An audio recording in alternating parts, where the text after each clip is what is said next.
Hi, I'm Peter J. Ray. Welcome to Adventures in History. Today's topic is the 1929 Cleveland Rosenblums, American Basketball League champions. The Rosenblums won their second championship in 4 years. Again, they were playing at Public Hall in Cleveland that had a 10,000 seat capacity. Now, in the American Basketball League, again, the season was divided into two halves. The winners of the first half would play the winners of the second half in the championship series after the regular season.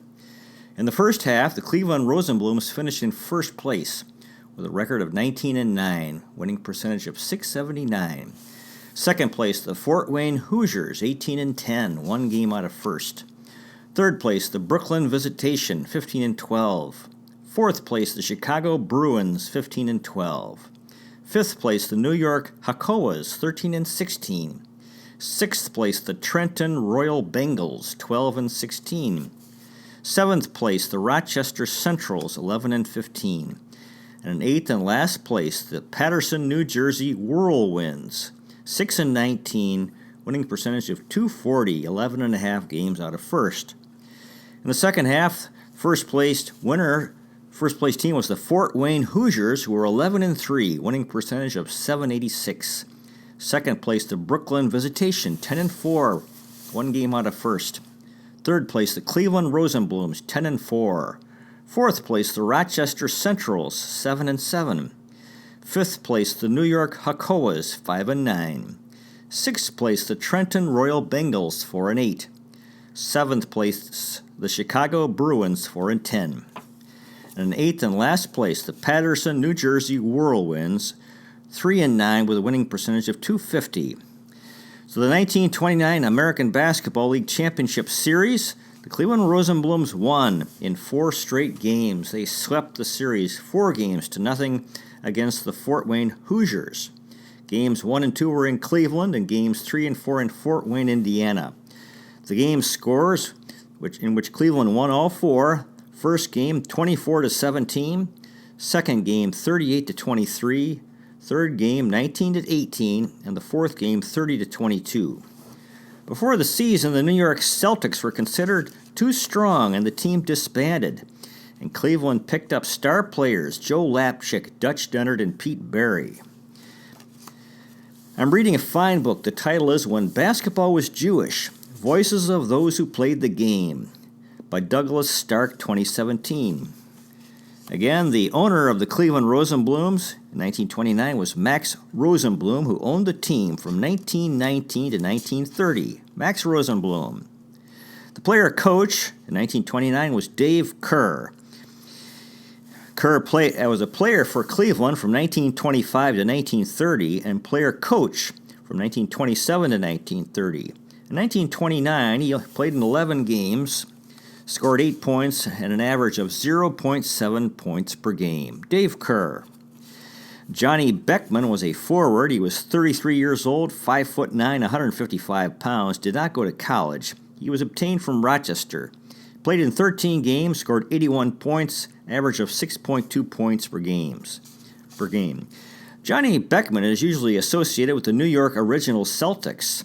Beckman played in the New York State Basketball League, the Interstate Basketball League, the Eastern Basketball League, and the Pennsylvania State Basketball League during the 1910s. He led the Paterson 1916 and Bridgeport 1917 teams to IBL titles. In 1920, he won a PSL title with Nanticoke. Beckman also led the PSL in scoring during the 1920 and 1921 seasons. Beckman consistently played over 150 games a season during his peak years, from 1915 to 1925. He played on 5 teams in 5 different leagues during the 1919-1920 season, in addition to countless games with independent teams. From 1921 through 1927, Beckman played with the New York Original Celtics. He and Nat Holman were the primary scorers on the famed team. Beckman was equally adept at long set shots and slashing drives to the basket. Beckman was a brilliant individual performer, but he was devoted to the Celtics' principles of teamwork, passing, and defense. Beckman was a player-coach in Baltimore in 1927 and 1928. He was elected to the Basketball Hall of Fame in 1959. His hometown was New York, New York. He played pro basketball from 1912 to 1930 with the Brooklyn St. Gabriels, the Union Hill, New Jersey Troys, Bridgeport Blue Ribbons, Sheepshead Bay Gabriels, North Hudson Troys, the Kingston Colonials, Patterson, New Jersey Crescents, Philadelphia Denary Duddies, Danbury Woosters, Danburyans, the Newark Turners, the Reading Bears, Jersey City Skeeters, Nanticoke Nans, New Brunswick, Wright Martin Airplane Company, the Staten Island Standard Shipyard, Adams, Massachusetts, Patterson Silk Sox, the Brooklyn Dodgers, the Thompsonville Big Hearts, the Brooklyn St. James Triangles, the Jordan Bay Big Five, Stamford, Connecticut, Philadelphia Phillies, Trenton Bengals, New York Original Celtics, Beckman All-Stars, Atlantic City Sandpipers, the New York Celtics, Brooklyn Celtics, Baltimore Orioles, Detroit Cardinals, Chicago Bruins, Rochester Centrals, Cleveland Rosenblums, Fort Wayne Hoosiers. During his career, he played on 634 games, scored 5,394 points, an average of 8.5 points per game. Joe Lapchick said, quote, "Johnny Beckman was a fighter, a leader, and a great scorer, and a perfect backcourt operator. He ranked with Nat Holman as a scorer, and with the ball he was Harry Houdini." Nat Holman said, quote, "Now Johnny Beckman. This fellow unquestionably was the fastest man on 2 feet. Johnny was a great shot.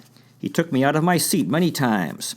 I always loved to pass to him. He was a great shooter, very fast, and took the bumps better than any man I know. He could have been a boxer. A good fighter, there was no one playing around with Johnny. He would not care if he was put out of the game. He would whack a guy, give it to him good. He was tough. If anybody hit me, he came alive. I would say if anybody was being abused somewhere and another member of the Celtics got involved, all of a sudden Johnny was getting wrapped up with him." Johnny Beckman. Pete Berry was a forward guard. He was 32 years old, 5'10", 170 pounds. Did not go to college. He played in 40 games, scored 183 points for an average of 4.6 points per game. Pete Berry was a member of the famed original Celtics for over 20 years. Berry's career spanned much of the squad's history from its inception in 1914 as a New York Lower West Side settlement team through the 1920s, when it dominated the sport, through the ragged, barnstorming days of the Depression-era 1930s. Berry was often overshadowed by the Celtics' more famous stars, but his hustle and dogged defensive effort made him an important component in the team's success. Always in motion, Berry was a fine passer who ably complemented his more flashy teammates. He was born in 1896 and died in 1968 at age 71. His hometown was New York, New York. He played pro basketball from 1914 to 1937 with the New York Celtics, the original Celtics, Bridgeport Blue Ribbons, Pittsfield, Massachusetts, Westfield, Connecticut, Atlantic City Sandpipers, New York Hackensack, the Brooklyn Celtics, Cleveland Rosenblums, Toledo Redmen, and Passaic Reds. Joe Lapchick said, quote, "Pete Berry, the originator of the Celtics, was older than most of us and the smartest. He was a master strategist, a team man, and a bear on the boards." Joe Lapchick. Joe Lapchick, a native of Yonkers, New York, turned pro in 1917 when he was just 17 years old. Skinny and gangly as a teenager, the 6'5" Lapchick had to work hard to develop his basketball skills. Over the next 5 years, he played on half a dozen teams in the New York City area. By 1920, Lapchick had gained enough experience to be in demand by faster pro teams in the interstate, New York State, and the Metropolitan Basketball Leagues. In 1923, Lapchick signed to play for the original Celtics. Lapchick was adept at controlling the center tap, but unlike other big men of his era, he could also move well without the ball and score on shots from the floor. In addition, he was an excellent passer, a prerequisite for the Celtics' style of play. As the youngest member of the Celtics and the most recent arrival, Lapchick had the longest and hardest period of adjustment. Even with 6 pro seasons behind him, the 23-year-old Lapchick was unprepared for the Celtics' style of play, with its switching defenses and precision-executed offense. Lapchick turned out to be the final piece of the puzzle for a squad that would dominate basketball for most of the decade and rank as one of the greatest in the history of the game. Lapchick's peak years coincided with the Celtics' prime years in the 1920s, when they dominated the American Basketball League. After the demise of the ABL in 1931, Lapchick had serious knee problems, barnstormed with the Celtics through the middle of the decade. In 1936, Lapchick, based on the recommendation of former Celtics teammate Nat Holman, was hired as coach of St. John's University. During the next 11 seasons, Lapchick coached the Redmen to 181 victories and NIT titles in 1943 and 1944. In 1947, Lapchick left St.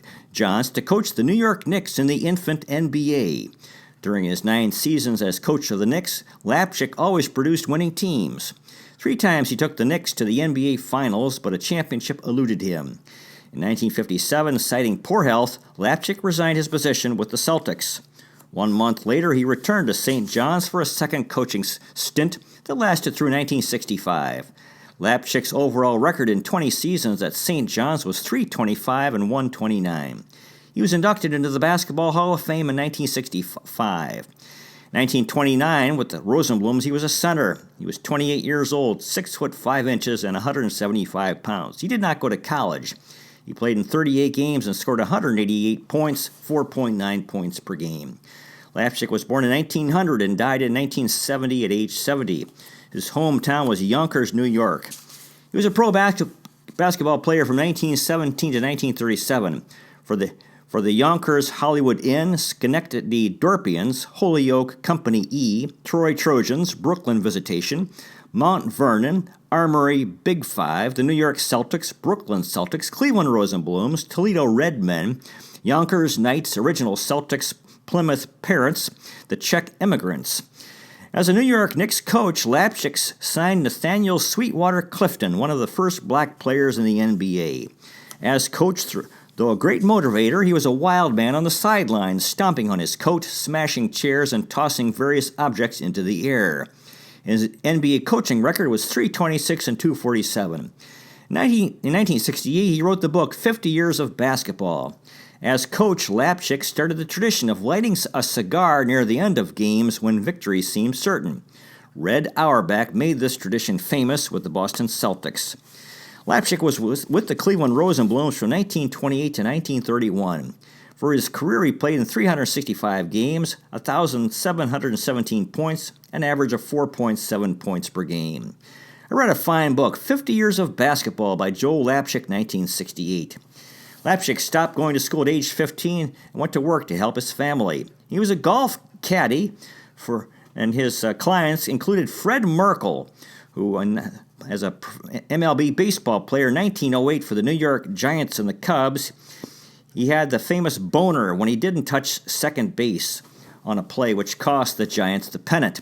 He also caddied for Christy Mathewson and Al Jolson. Basketball in the 1920s was not accepted by sports writers. There were often pillars on the court. He would run a man into a pillar. They called it the post play. There was thick cigarette smoke at games. Fans would flick cigarette butts at the players. If an injured player could not play, he would receive no pay. Lapchick saw the early NBA game. He saw that Chuck Connors, who was famous in the TV show The Rifleman, made a layup, grabbed the rim. The backboard fell and shattered. It took 2 hours to put in a new backboard. The ball was oversized, lopsided, and black from dirt. In the 1920s, there was no bounce pass because the balls were not very bouncy. One owner before a game said, quote, "This is no baloney, you guys. You got to win." The courts were also used as dance halls and were slippery. The fans would dance before the games, after the games, and at halftime. From 1923 to 1936, Lapchick with the New York Celtics, they were the greatest team of all time then and popularized basketball. As a player, he never had a coach. He played against Lou Gehrig's All-Stars. Gehrig was a famous baseball player, put together a basketball team. Lapchick is in the Basketball Hall of Fame and wrote, quote, "The race is won, and the trials and tribulations, ups and downs, losses and victories all add up to 50 glorious, wonderful years in basketball." Lapchick said that the best modern players included Oscar Robertson, Bill Bradley, Bob Cousy. Nat Holman wrote, quote, "When Joe Lapchick was married, I was his best man, and when I was married, he was my best man. We've gotten along very well. His wife today contacts me every now and then and wants to know if I'm going to see one of the games. She would like to see me and all that." Max Zaslavsky wrote, quote, "Joe Lapchick was our coach at St. John's. He was a very, very stern type individual. Background-wise, you have to appreciate he played with the old Celtics, and it was a very, very rough game in those days. I'm talking about the early 1900s and 1920s.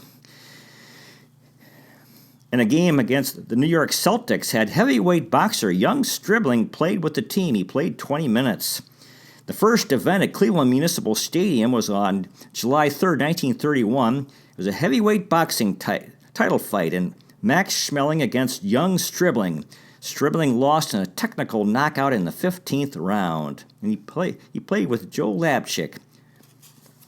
Dutch Dennert. Dutch Dennert was a guard forward. He was 30 years old, 6 foot flat, 185 pounds, no college. He got in 39 games, scored 172 points, an average of 4.4 points per game. His given name was Henry. They called him Dutch. Dennert did not play basketball in either high school or college. He began playing professionally at age 19. Dennert was never flashy or a top scorer, but even as a youngster, he possessed an amazing intuition for the game. Dennert attracted attention to his special skills as key performer on the consecutive Pennsylvania State Basketball League championship teams with Nanticoke in 1919 to 1920 and with Scranton the following season. Like all players of his era, Dennert led a nomadic existence for his first 5 seasons before he was signed to an exclusive contract by New York Celtics owner Jim Furry in 1922. Dennert became an instrumental figure on the Celtics teams that dominated basketball for most of the decade. Dennert looked bulky and even a bit awkward in appearance, but in reality was surprisingly agile and a skilled ball handler. His playing style was deceptively calm, and he remained outwardly cool under pressure. On offense, he crouched in the pivot with his back to the basket, effectively directing the team's plays. Never a good shooter, Dennert scored most of his points from directly under the basket.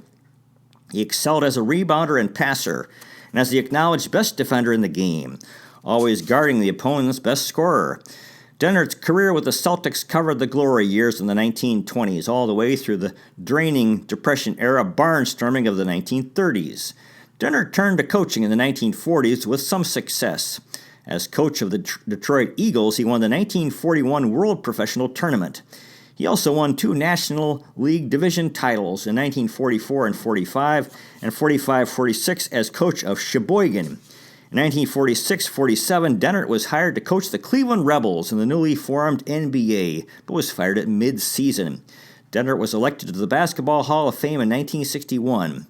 He was born in 1898 and died in 1979 at age 81. His hometown was New York, New York. He was a pro basketball player from 1917 to 1939 with the Jersey City Skeeters, Norwalk First Home Guard, Wilkes-Barre Barons, Nanticoke Nans, Newark Turners, Arsenia, the Downey Shipyard, Bridgeport Blue Ribbons, Utica Utes, Denary Daisies, North Philadelphia Americans, the Thompsonville Big Hearts, Philadelphia Phillies, Scranton Miners, Johnny Beckman All-Stars, Original Celtics, New York Celtics, Brooklyn Celtics, Utica All Utica, the Cleveland Rosenblums, Toledo Red Men, Plymouth, and the New Britain Jackaways. For his career, he played 433 games and scored 1,985 points, an average of 4.6 points per game.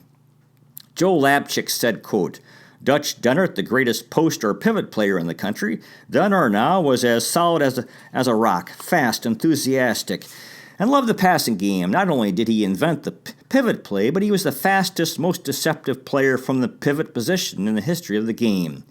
Nat Holman wrote, quote, "Dutch Dennert was an easygoing person, a kind fellow. He never got excited. When a defensive man would whack him, Dutch never said anything. When he took sick, we missed him. That is the Dutchman, Dutch Dennert." Carl Husta was a guard forward. He played for the Cleveland Rosenblums from 1925 to 1930. In the 29 season, he got in 42 games, scored 287 points for an average of 6.8 points per game. Carl Husta. Nat Hickey was a forward guard. He played in 11 games, scored 89 points, an average of 8.1 points per game. Hickey was with the Cleveland Rosenblums from 1925 to 1929. Joe Lapchick wrote, quote, Nat Hickey was a good scorer, a hard cutter, and deceptively fast. He could really keep the ball hopping. Nat Hickey. Tony Schiffer was a guard forward. He played in 11 games, scored 48 points, or an average of 4.4 points per game. He was 23 years old, 5'9", 160 pounds, did not go to college. Schiffer was born in 1905 and died in 1954 at age 49. His hometown was Ridgefield Park, New Jersey. He played pro basketball from 1926 to 1933 for the Fort Wayne Hoosiers, New York, the Cleveland Rosenblums, Rochester Centrals, New York Beckman All-Stars, Patterson Whirlwinds, Syracuse All-Americans, Trenton, Wilmington, the Philadelphia Jaspers, Camden Skeeters, Long Island Pro Imps, and the Brooklyn Americans. For his major league career, he got in 60 games, scored 174 points, an average of 2.9 points per game. Tony Schiffer. Rich Dean was a center. He got in 21 games, scored 21 points, an average of 1 point per game. And Dean was with Cleveland from 1926 to 1929. Rich Dean. Red Skurnick was a guard forward. He got in 7 games, scored 17 points, an average of 2.4 points per game. And Skurnick was with the Cleveland Rosenblums from 1926 to 1930. Red Skurnick. Hubbs McCord was a guard forward. He was 20 years old, 6 foot flat, 170 pounds, no college. He got in 3 games, scored 6 points, an average of 2.0 points per game. McCord was born in 1908 and died in 2010 at age 101. His hometown was Cleveland, Ohio. He played pro basketball from 1928 to 1934 with the Cleveland Rosenblums, Toledo Redmen, Cleveland White Motors, and the Cleveland Pennzoils. 1929 was with the Rosenblums was his only major league career. Hubbs McCord. Pug Mahoney was a forward guard. He was 19 years old, 5'11", 180 pounds, no college. He got in 2 games, scored 2 points, 1 point per game. Mahoney was born in 1909 and died in 1963 at age 54. His hometown was Erie, Pennsylvania. He played pro basketball from 1927 to 1933 with the Erie Hammer Mills, Cleveland Rosenblums, Corey Keystones, Erie Clare Jewelers, Buffalo Bisons, Buffalo Lincolns, Cleveland Favorite Nets, and House of Davids. Major league totals were 5 games, 18 points, 3.6 points per game. Pug Mahoney. Leo Malone was a center. He was 33 years old, 6'4", 190 pounds, did not go to college. He played in 1 game and did not score. For much of his 19-year basketball career, Leo Malone was rated as one of the best centers in the game. When he was just 16 years old, Malone was recruited to join the St. James Triangles, one of the most powerful independent teams in Brooklyn. Malone possessed a combination of size and athleticism that was unique for the era. He was a clever defender and was a decent shot away from the basket. He was also a fine free throw shooter. During the peak years of his career, just after World War I, he played for a half-dozen teams each season and was busy every night of the week on a court somewhere in Connecticut, New York, or eastern Pennsylvania. He was born in 1890 and died in 1960 at age 69. His hometown was Brooklyn, New York. He played pro basketball from 1911 to 1930 with the Brooklyn St. James Triangles, Brooklyn St. Michael's, Bridgeport Blue Ribbons, Norwalk, Homestead Long Island, New Jersey City Jerseys, Newark National Turners, the Scranton Miners, Wilkes-Barre Barons, Jersey City, Greenville CC and Sonia, the Schenectady Dorpians, Philadelphia Denary Daisies, Turner Falls Athletics, the Reading Bears, Thompson Bigelow Hartfords, Brooklyn Arcadians, Brooklyn Pros, Troy Trojans, Yonkers Leaguers, Mohawk Indians, Trenton Royal Bengals, the New York Pros, New York Mets, Newburgh Hillsides, Greenpoint Knights of St. Anthony, the Patterson Crescents, Utica All-Stars, Brooklyn Visitation, Cleveland Rosenblums, and Patterson Whirlwinds.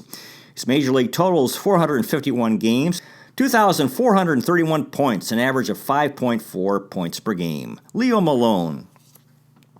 George Daniel Soup Campbell was a center. He was 24 years old, 6'6", 200 pounds, no college. Got in 2 games, did not score. Soup Campbell was born in 1904 and died in 1978 at age 73. His hometown was Flint, Michigan. He played pro basketball from 1928 to 1940 for the Flint Buick Flyers, Olson's Terrible Swedes, Cleveland Rosenblums, Detroit Tool Shops, Canton Orphans. His major league total is 21 games, 130 points, and 6.2 points per game. So he said after the regular season in the 1929 American Basketball League Championship Series, Cleveland had won the first half of the season, the Fort Wayne Hoosiers the second half. In the championship series, Cleveland swept 4-0. The first 2 games were in Cleveland. 7,500 fans came to the second game.